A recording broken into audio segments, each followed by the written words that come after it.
Professor Reynolds, how are you? I'm doing fine, Anatita. How are you doing? I'm doing very great. Welcome to the conversation. Excellent. Thank you for being so kind as to invite me. It's much appreciated. Wonderful. I'm happy to have you. So how is the COVID-19 situation at Northern Kentucky University? We seem to be doing pretty well, actually. In fact, if just in case any of my fine administrators are watching along today, I'd like to give them some credit. Our administration at Northern Kentucky University has been very good about communicating very honestly with the faculty and students.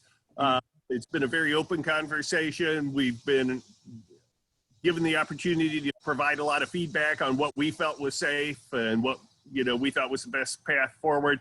So we're doing okay. I mean, most of our classes are online, but we are managing to have a few very carefully distanced classes on campus as well. Oh, wonderful, wonderful. That's a good thing.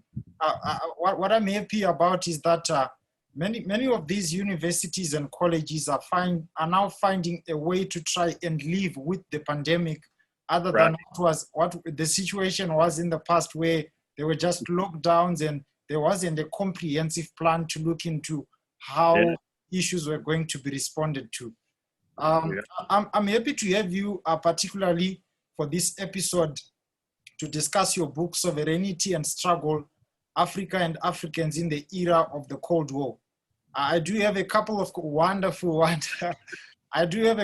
questions for you today, but before we start, I just want you to give us a brief background description of yourself, how you developed interests on African history, and how you got to settle to write this book.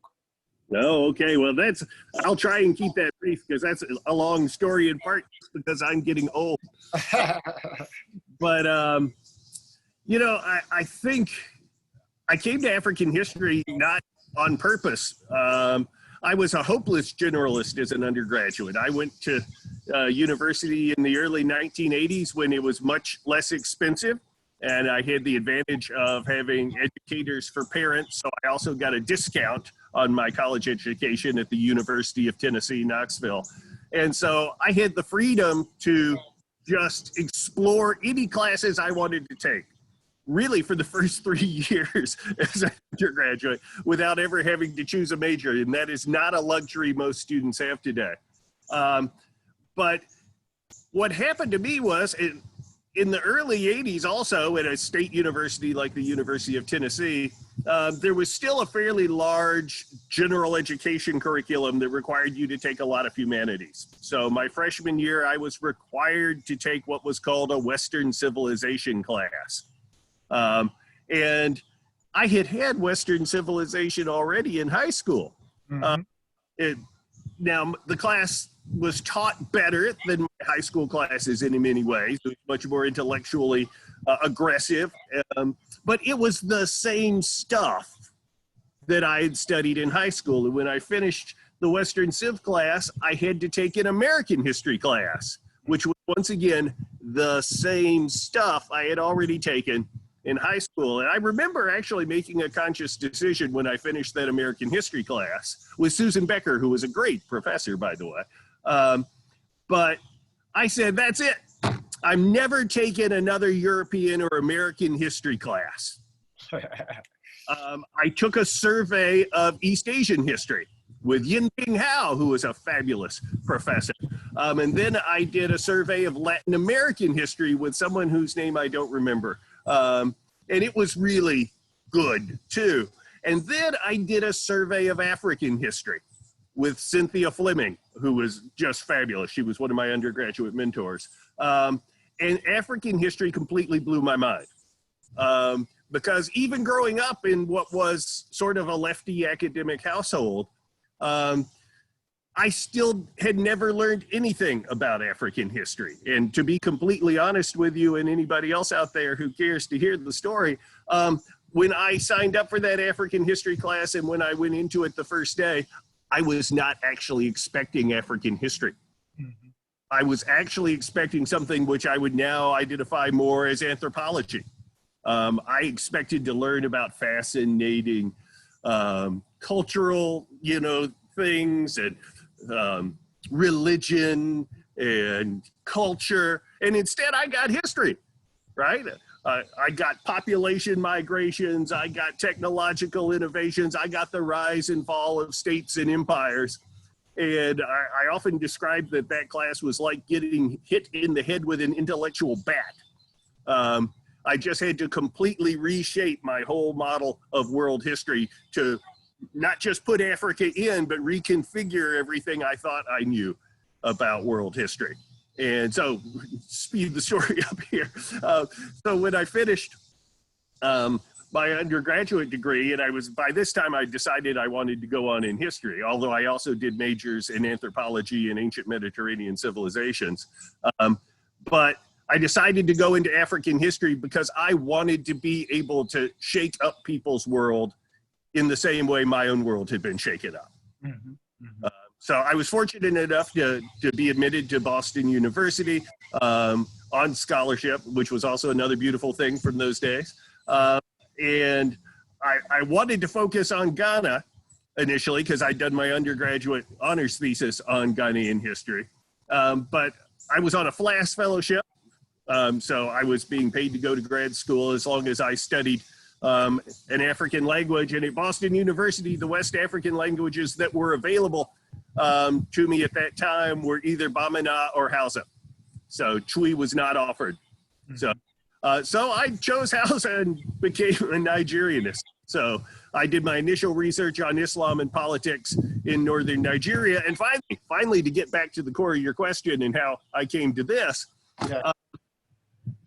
I decided in the late 1990s that I was going to write a book that was comparing British colonial policy towards Islam all across West Africa.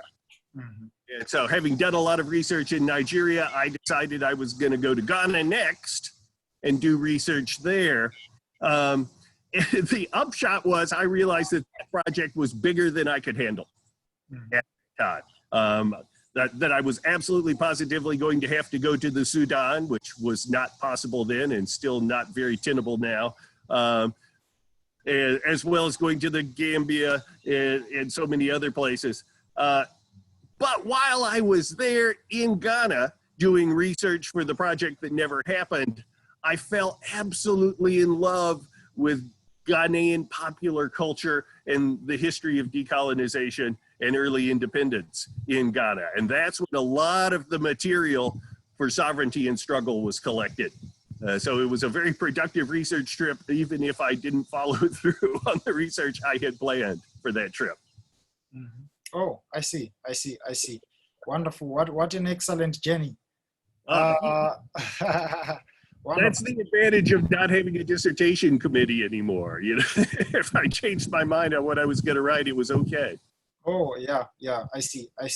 Well, I understand that you are currently serving as the Vice President of the World History Association. Can you just briefly describe the work that you do with this organization? Oh my gosh. That's a work in progress training me because I'm not only the vice president, I'm also the president-elect. Mm-hmm. So I'll serve a 2-year term as vice president and then a 2-year term as president. Laura Mitchell from the University of California, Irvine is our current president, and part of her job is to teach me not to be stupid.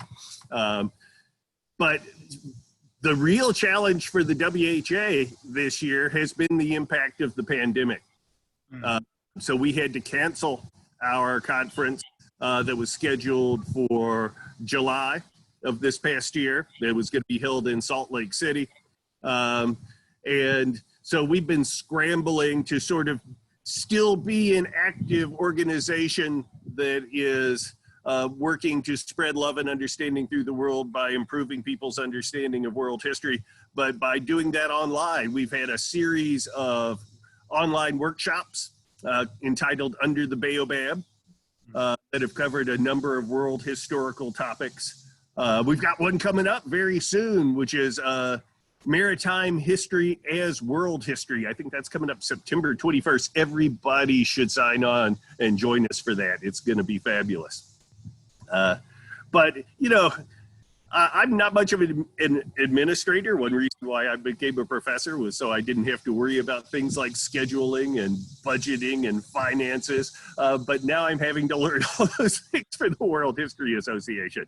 But I'd like to say to all my Africanist friends out there and other historians, the World History Organization is a truly fabulous organization.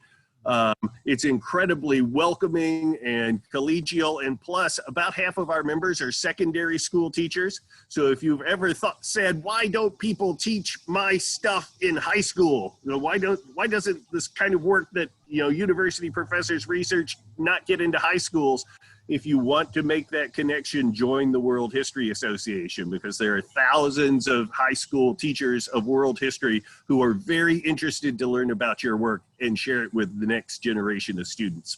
Mm-hmm. Oh, wonderful. That's great. That's great.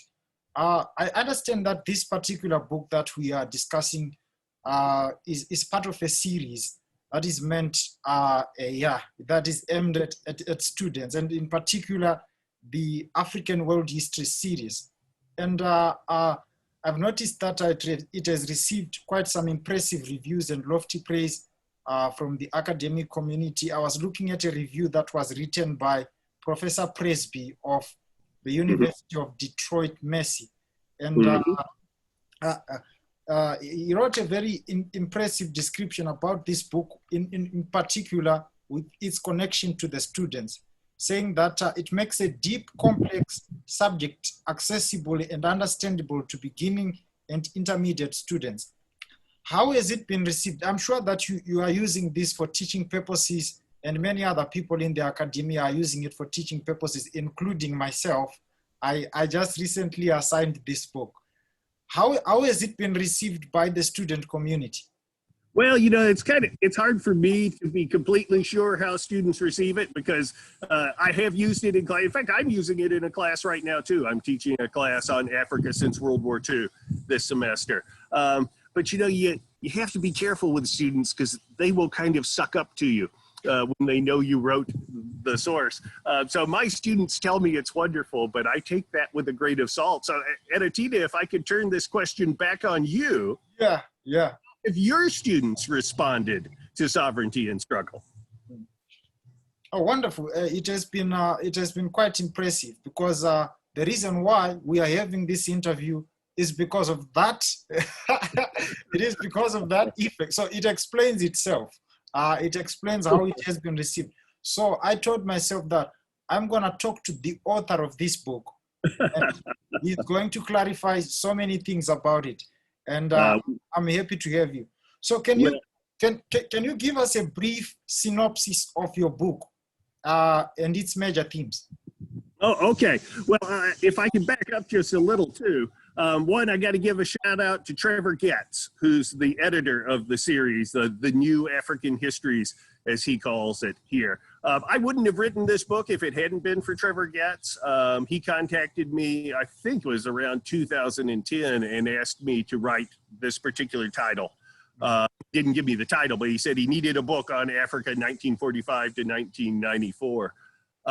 And I think every book in this series is fabulous. I mean, they're just some great authors, and they're all aimed at the students. I think Trevor contacted me because I, along with Eric Gilbert, have already written one textbook entitled Africa in World History, From Prehistory to the Present, which was one of the first attempts to really place African history in the context of world history and to show the exchanges and interaction between Africa and other parts of the world.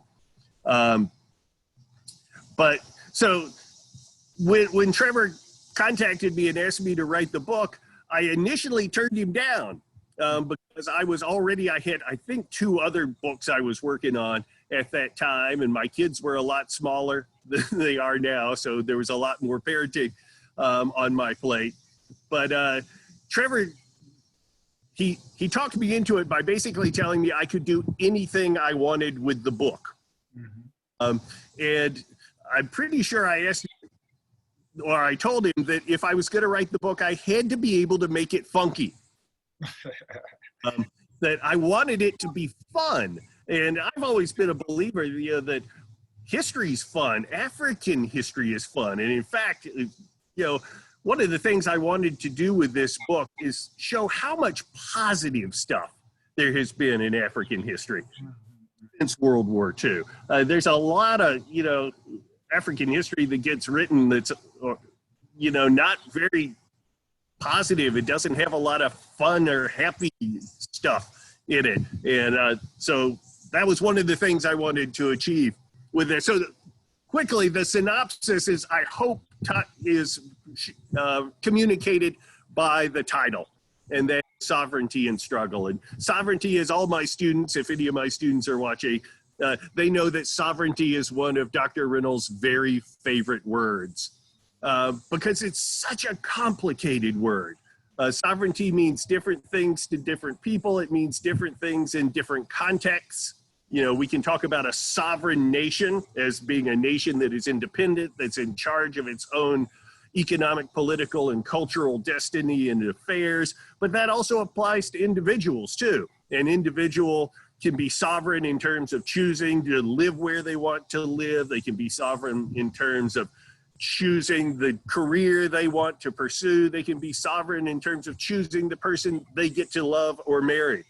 And we all aspire to lots of sovereignty. We all think freedom is a good thing in general, but also the reality is that everyone's sovereignty is constrained.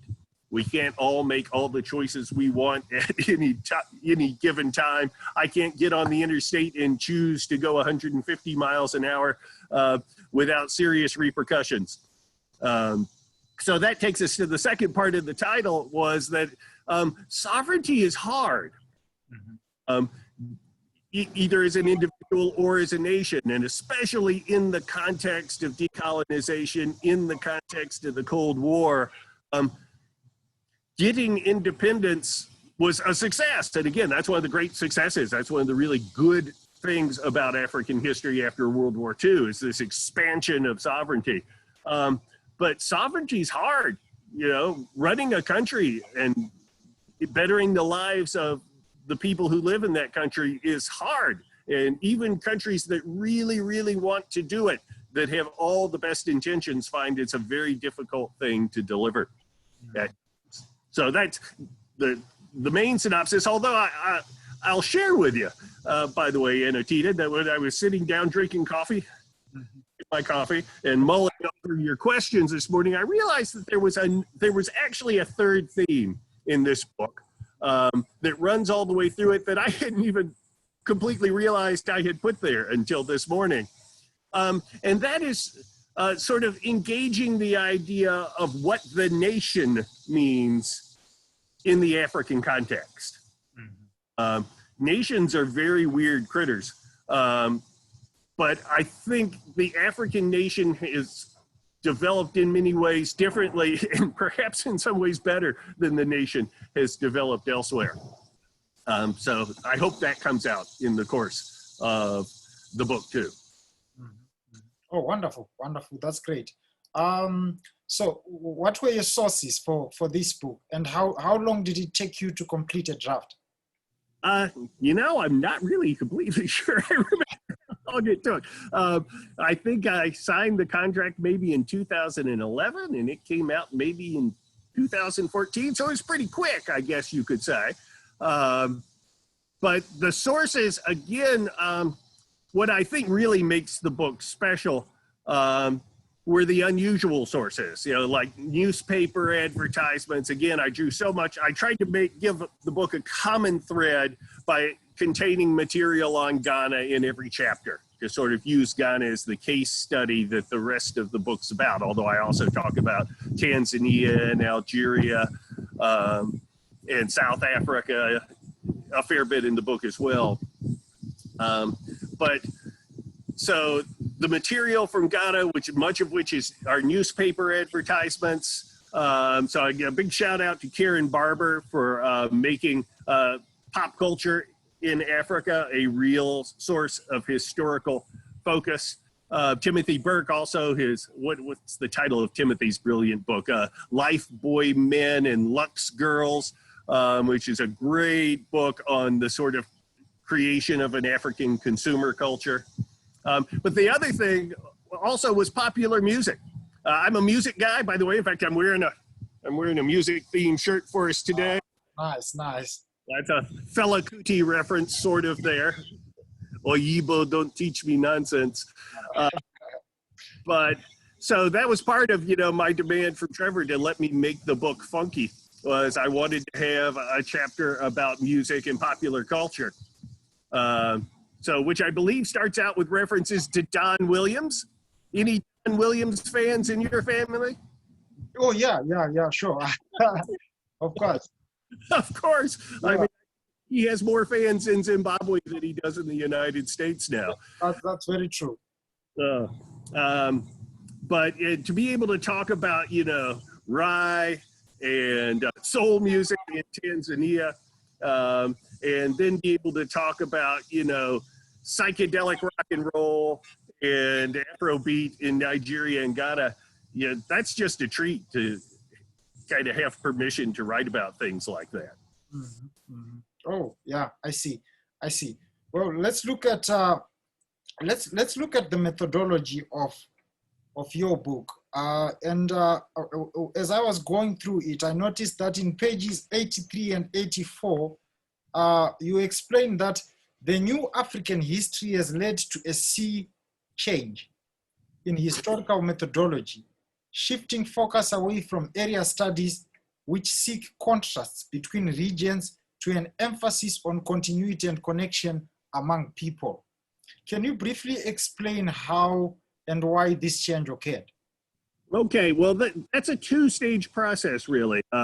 That's a reference in part to what's called the New World history, which was really the founding premise behind the World History Association. The World History Association was founded in 1982 by a group of, mostly university faculty who were uncomfortable with the way area studies influenced their fields.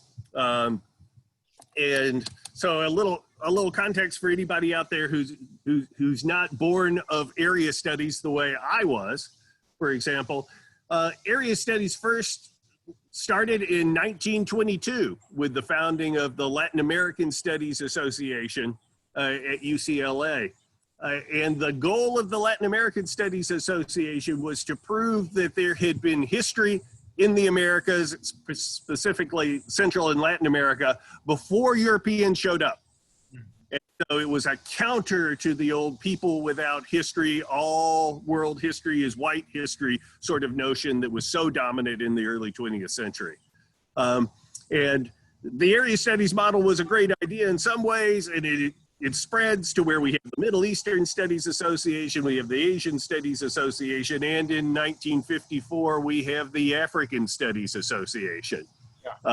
And all these different area studies fields were pretty much dedicated to the same goal, which was proving that all these different parts of the world had real history. That there was real history that was independent of the history of Europe, that was independent of white folks, that could be reconstructed by a variety of different methodologies, ranging from taking oral tradition seriously to using linguistics and archaeology to make history. And that was all well and good, except it had a bizarre side effect. And this is where I'm finally coming back to the New World history. And that is that it compartmentalized world history. So that the only people who did African history were African historians, and the only people who did Latin American history were Latin American historians.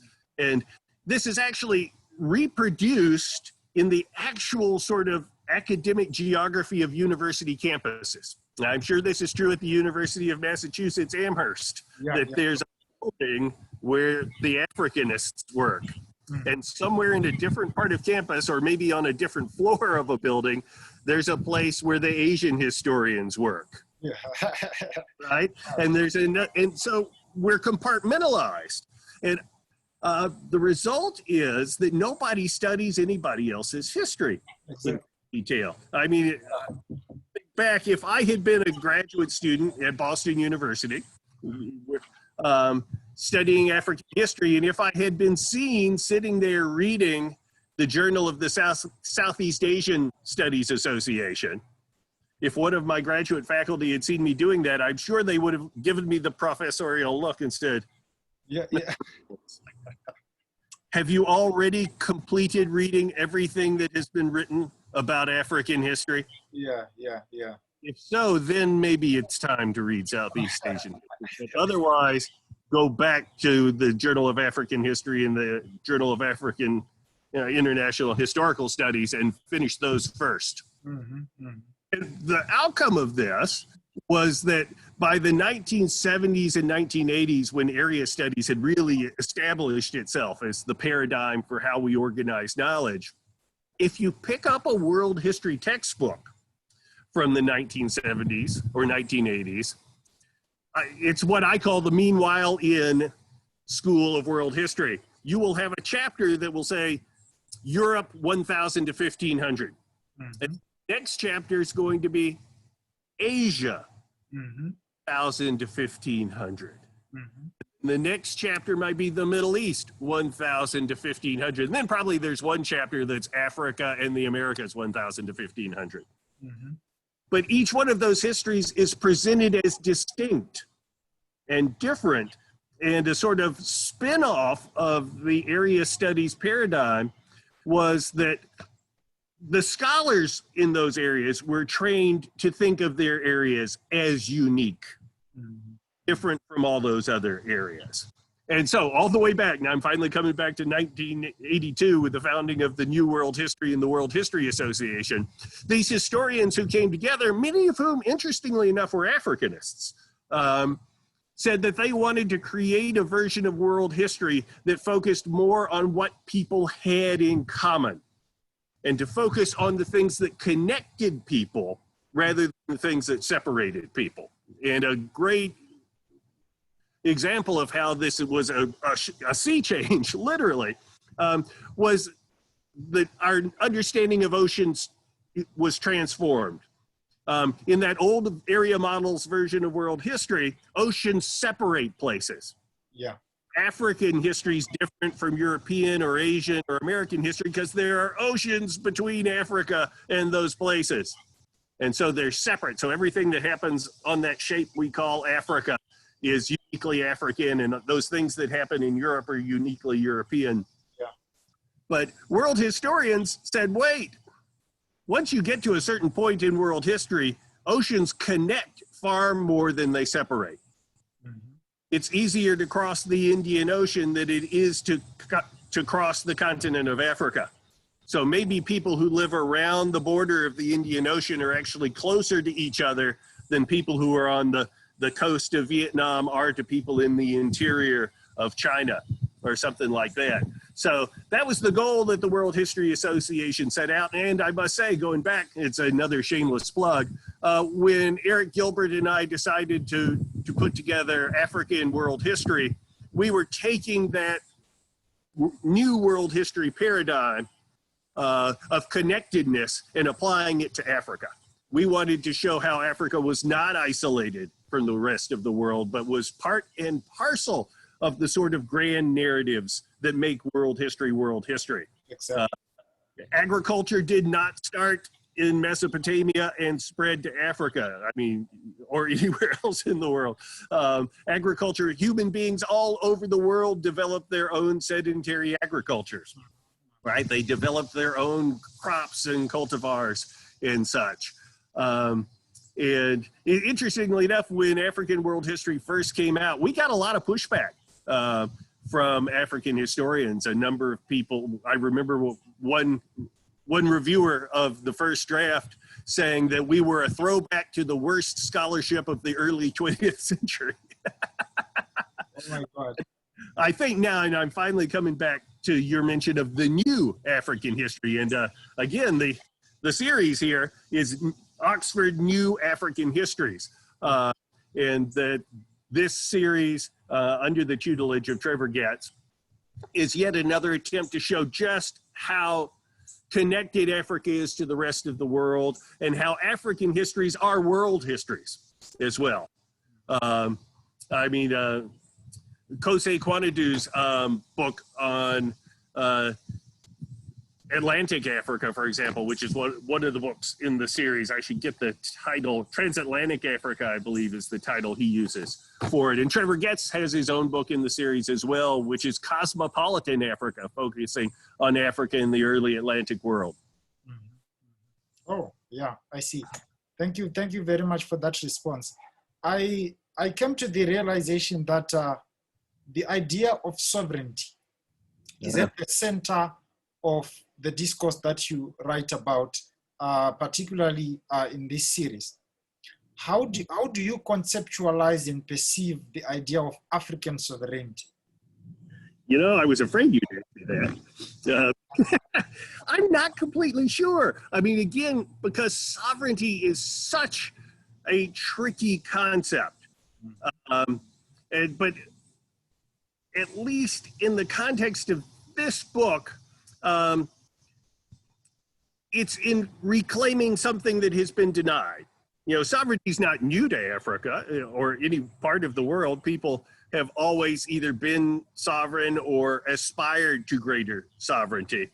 But Africa, like all other parts of the colonized world, suffered from the denial of sovereignty. I mean, in a nutshell, colonialism is the denial of sovereignty to the people who have been colonized. They're, you know, denied their political sovereignty to choose their own form of governance. They're denied the economic sovereignty to have the sort of economy that they wish to have, just to grow the stuff you want to grow or manufacture the things you want to grow. And they also lose a certain degree of cultural sovereignty as well, in terms of language or sometimes dress and music, for example. But over the course of the 20th century, you see this aspiration to reclaim sovereignty and also define things in your own terms. And again, such a complicated concept, so I'm contradicting myself in part. One of the things I find that's most interesting here is the role of music in sovereignty. And so many people see the introduction of new musical forms and pop culture as an attack on sovereignty, but at the same time, people choose music from all over the world because they like it. And that's one of the things I tried to get at in chapter 4 of this, that, you know, Africans love Don Williams. Yeah. And it's not that Don Williams was forced on Africans, it's that Africans heard Don Williams and they just thought he was great. And so, again, I'm sorry, I'm not being as scholarly and clear as I might. There are just so many layers of how sovereignty plays out. But the simplest way is with the achievement of independence. And that's, you know, the big win for sovereignty in Africa for the 20th century. Oh, wonderful, wonderful. So with reference to typical examples, in what specific ways did the Cold War itself affect the idea of African sovereignty, both during and after the process of decolonization? Yeah, well, one of the complexities about this, and, you know, the job of historians is always to say things are complex. Yeah. That on one hand, the end of World War II and the advent of the Cold War, the superpower struggle, was actually a significant boon to the quest for African sovereignty. So the Cold War starts out in many ways helping Africans achieve sovereignty. One that, you know, the sort of collapse of the old Western imperial powers means that there's so much more leverage for colonized populations anywhere in the world, but in this case in Africa, to demand more sovereignty. And it's so much harder for the British or French to maintain the control that they had once had. And that's in no small part because both the United States and the Soviet Union are seeking to expand their own influence. So both the United States and the Soviet Union, at least on one level, are anti-colonial states. The United States is seeking to at least expand its own influence in Africa at the expense of the British and the French and the Belgians and the Portuguese. And so is the Soviet Union. And that's a huge factor. And the fact that the United States and the Soviet Union are both seeking clients and as a result, offering aid and support, be that financial aid, be that economic aid, be that military aid to new African states. The downside, though, is that while the United States and the Soviet Union are anti-colonial on one level, they're both imperialists at the same time. And so they also create a situation which is incredibly damaging to African sovereignty. And that's, as we move out of that early independence era and into the 1960s and 1970s, both the United States and the Soviet Union are constantly meddling in the affairs of newly independent African countries. And if a country decides that they're going to align themselves with the United States, it's very likely that the Soviets are going to do everything they can to destabilize that country. And just vice versa, if a country aligns itself with the Soviet Union, famously, as with the case of Kwame Nkrumah, who sort of drifts towards the sort of Soviet side of the equation by the early 1960s, then the United States is going to muck with the independence and sovereignty of Ghana at the same time. So it's one of the favorite things I've ever written, which I wrote for African World History and quoted myself shamelessly in Sovereignty and Struggle, was that getting your independence in the Cold War was like learning to drive in a demolition derby. I can imagine no harder time in modern history to become an independent state than smack in the middle of the Cold War. So you asked for specific examples. I mean, some of those specific examples are positive and encouraging. I would think the Suez Crisis is probably absolutely crucial to our understanding of the Cold War and decolonization. This is, of course, when Nasser nationalizes the Suez Canal and says this no longer is under the control of Great Britain. It belongs to Egypt and it is now our canal. And of course, the British decide that this is unacceptable and they get the French and the Israelis to join in and create a crisis to allow them to reoccupy the canal zone. And the result in the end is that the British and the French are completely humbled. Not only do the Egyptian troops put up staunch resistance, but the United States and the Soviet Union both weigh in and tell Britain and France that they are no longer sovereign enough internationally to undertake such an operation without permission from the superpowers. And so that's a great example of an event where you see the expansion of the sovereignty of an African state, in this case, Egypt.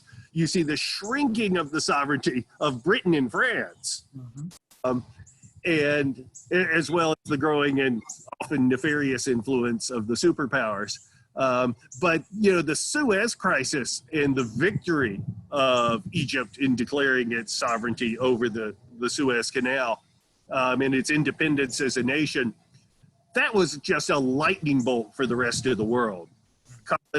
Former either colonized or soon to be decolonized countries all over the world saw that Britain and France were no longer in the positions of power they previously had, and that there were all these avenues for leverage and influence available to them that they had not had before.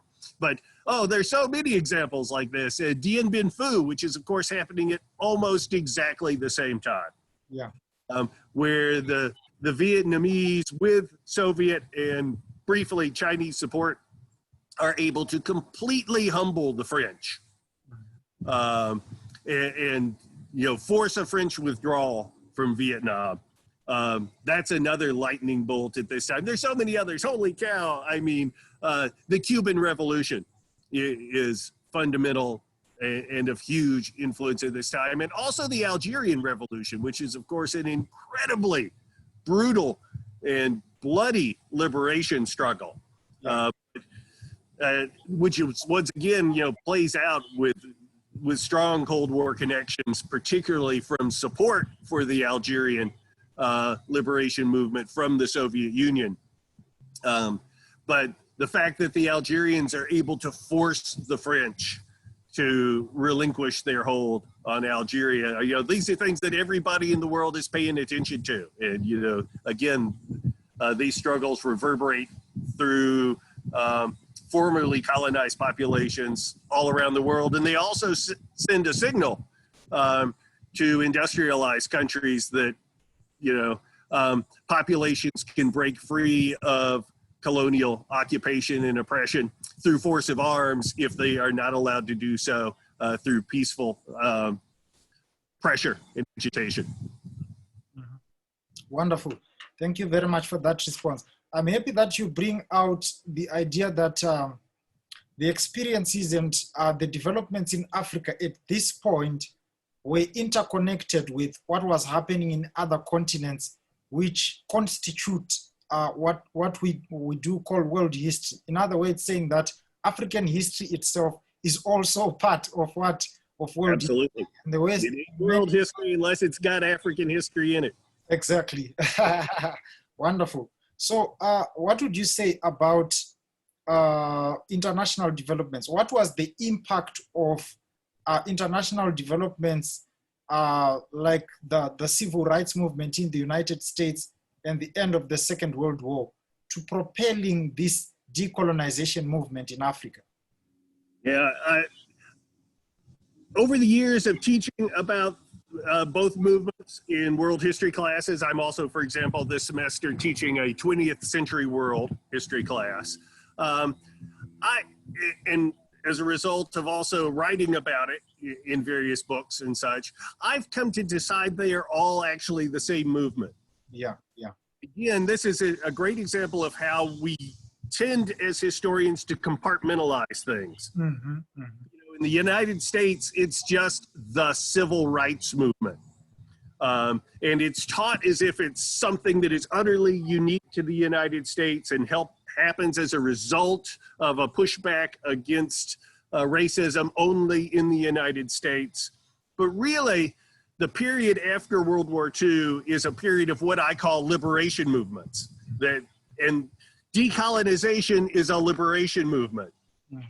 Rights movements in the United States are liberation movements, but movements for indigenous populations, be the Ainu in northern Japan or the Sami in northern Finland, are also liberation movements.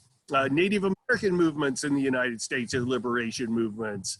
LGBTQ pressures in the United States are liberation movements. And so these are all struggles for more sovereignty, he said, going back to his favorite word, that are happening all over the world at the same time, and they are all informing each other.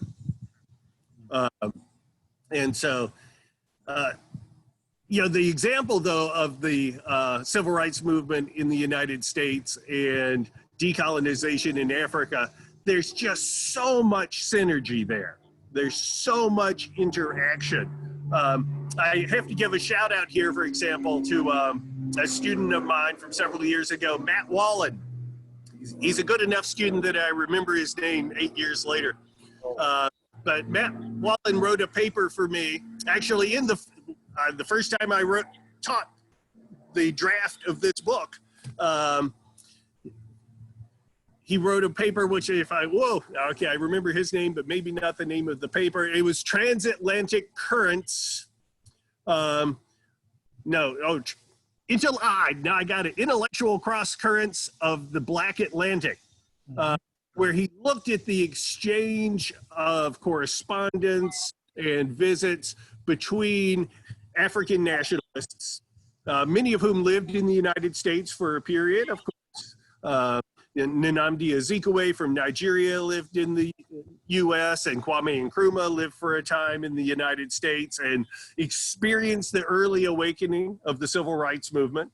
Yeah. Of course, you also had the Pan-African Congresses that were organized by W.E.B. Du Bois earlier in the 20th century. But Matt Wallen's, the research he did for that paper, which, by the way, won the World History Association Student Paper Prize in 2015, a lot of that material I did not know until Matt introduced it to me. For example, I was not aware at that time that Martin Luther King Jr. had attended the independence celebration exactly. in Ghana. Yeah. With Richard Nixon. I mean, how much weirder can it possibly get than Martin Luther King? Yeah, it wasn't just the independence celebration. He had also attended some other meetings around the establishment, of the Pan-African Congress. Yes, exactly. And the All-African People's Congress that then follows in 1958 has a number of participants from the United States. But what I didn't know was that the very first time Martin Luther King delivered the Free at Last sermon immediately after returning from Ghana. When he went to his church in Atlanta, he delivered a sermon that said, "I have seen the future and free at last. We are finally free at last." The free at last he's referring to is the decolonization of Ghana and the independence of Ghana. He takes those ideas and expands on them and builds on them in the United States. At the same time as people in Africa are watching the civil rights movement in the U.S. And of course, boy, this is, I'm convinced by knowing more African history and world history that we may never have had a successful civil rights movement in the United States if it had not been for the Cold War. That the United States was so terrified that racial oppression in the United States, segregation in the United States, denial of sovereignty to African Americans would be such a source of leverage for the Soviet Union. Delegitimize the United States. Yeah. That's one of the main reasons why presidential administrations in the U.S. become supportive of civil rights. Because they're worried about how the United States appears to newly independent African countries and to other, decolonized populations in the world. George McGovern in Alabama doesn't give much of a flip about the Cold War. He just cares about Alabama. So he's going to continue to press for segregation. But John F. Kennedy is concerned about how Alabama looks to the rest of the world. So he's trying to push for an end to blatant racism in the United States. Well, I see. I'm sure there was a very interesting nexus between these developments in Africa and those of the United States. I remember so many other nationalists who were very prominent in Southern African liberation. Oh, yes. Also had some experiences where they were in touch with many of the civil rights movement leaders right in the United States. Some of them had actually seen Du Bois himself. Some of them had seen Martin Luther King himself. And the influence of Marcus Garvey in South Africa is so substantial. Exactly. Now, in your 5th chapter, that is entitled The Decolonization of Distance, you examine the significance of symbols. And this is quite an interesting aspect about post-coloniality and post-colonial experiences. Oh, yeah. So with reference to any typical examples that come out in your mind, can you describe the experiences of post-independence African countries, in particular the dilemma of attempted takeover of the means of production? Yeah, that's a really good question. First of all, I got to say that I was really proud of that chapter title. In fact, I'm convinced that there's a whole book that needs to be written. About, yeah. A whole book on the colonization of distance, and another whole book on the decolonization of distance. And I've been mulling over the role of distance in human history for some time. And another shameless plug, Eric Gilbert and I will sometime in the next few years have a world history textbook entitled World in Motion, Dynamic History of Humankind come out. It's already done. It's just that the publishing industry is completely in disarray and we're waiting on the publishers to put the book out.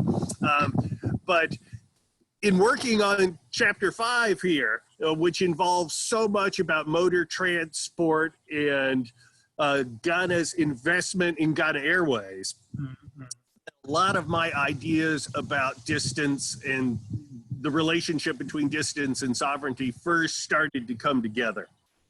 And I mean, I'm completely, it's just such an incredible story of how Ghana decides to invest so much in the creation of a national airline. And as you say, symbols, Ghana Airways is a symbol and an incredibly powerful one. Yeah. That Ghana is not only independent in that Ghanaians are now able to go where they want to go. Yeah. When they want to go on their own airlines. They're no longer dependent on, British Overseas Airways Corporation to permit them to get on the planes. And, the fact that one of the first international routes that's established by Ghana Airways is between Egypt and Ghana, which is to symbolize this connection between Nasser's Pan-Africanism and Nkrumah's Pan-Africanism at the time. But planes are symbols of more than sovereignty. They're also symbols of mastery of technology. Yeah. And Ghana, by, establishing Ghana Airways and coughing up the money, just on staggering sums of money by the standards of the early 1960s, to establish a fleet of not only aircraft, but jet aircraft as well. Ghana is one of the first customers for the Vickers VC-10, which is the very first commercial jet aircraft. Also then, places orders for 3 707s in the early 1960s. And then you can tell I'm excited. I just love this stuff so much. Then hold ceremonies where the planes are painted in Ghanaian colors, right? Where they are literally saying, this plane is Ghanaian and Ghana now has mastery of jet technology, which allows us to have connections all over the world. It's a really powerful set of symbols, which I think are wielded very effectively too. There are lots, going back to the pessimism that often pervades histories of early African independence. Nkrumah and other Ghanaian politicians are actually astoundingly successful in laying the seeds for a new Ghanaian identity. Yeah. Right? In fact, in a way that many African countries are not. And I think it's because Nkrumah understood the power of these symbols very well. But it's not just the airplanes, it's issuing stamps with pictures of the airplanes, and also coming up with sort of pop culture symbols of this modernity. And this was something else. I just had so much fun doing the research for this book. The personas of the air girls. Of course, the first crews of Ghanaian stewardesses who were trained to fly with Ghana Airways. The air girls become national celebrities in Ghana. And so they're not only symbols of this new modern and mobile Ghana, but they're also sort of symbols that Ghanaian women are part of this new sort of women's movement as well, that they're glamorous and they're modern and they're beautiful and they travel the world and have incredible adventures all at the same time. Yeah. Oh, thank you. Thank you very much, Professor Reynolds, for your time. Thank you very much for joining me for this episode. Very much happy to have had you. This is the platform where I get to sit with academics and discuss about their latest publications, their outstanding publications, and have a good time. Thank you very much for joining me and have a good day. All right, I've enjoyed it immensely. You have a great day too, and greetings to your family back in Zimbabwe. Wonderful. Thank you very much. All right, take good care. Bye-bye.